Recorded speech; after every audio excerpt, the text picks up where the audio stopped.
First రోజు దెబ్బకైతే 1 or 2 fever అయితే వచ్చింది. అలాగే ప్లేస్ చేంజ్ అవ్వడం వల్ల మనకి ఫుల్ కోల్డ్ కాఫ్ కూడా అయితే వచ్చింది. ప్రెసెంట్ బాడీ కండిషన్ అయితే నైట్ 2 గోళీలు వేసుకోవడం వల్ల లైట్గా ఫీవర్ తగ్గింది. బట్ కోల్డ్ కఫ్ అయితే తగ్గలేదు అనమాట. అయినా కూడా మన ఫీల్డ్కి రావాల్సిన పరిస్థితి, ఎందుకంటే వేరే ఆప్షన్ లేదు మనకి. చెప్తారు కదా, రైతు అనేవాడికి సెలవు అంటూ ఏముండదు. అది పండగ అయినా, ఉగాది అయినా, సాటర్డే అయినా, సండే అయినా, ఏ రోజైనా వర్క్ ఉందంటే వచ్చి చేయాల్సి ఉంది, లేదంటే ఎత్తిపోతుంది అనమాట పథకం. మన సూర్యాబ్రో కండిషన్ గురించి మాట్లాడుకుంటే టైం అరౌండ్ 10 అవుతుంది. సో సూర్యాబ్రో అరౌండ్ 30 degreesలో మంటేస్తున్నాడు. సో అది మధ్యాహ్నం 2-3 వచ్చేలకు 40 degrees అవుతుంది. స్టిల్ అప్పటి వరకు కూడా మనం ఉండాలి.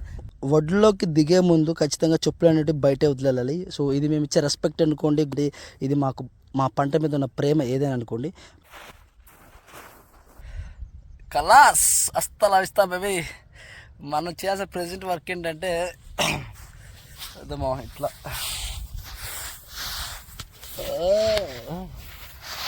ఇలా ఈ ఒడ్లన్నీ దున్నడం అంటారు మా షోవి.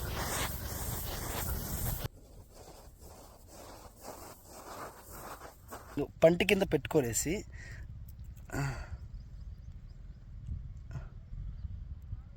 అట్ట కొరికారనుకోండి, మీకు సౌండ్ వస్తుంది, టక్కని సౌండ్ వస్తుంది.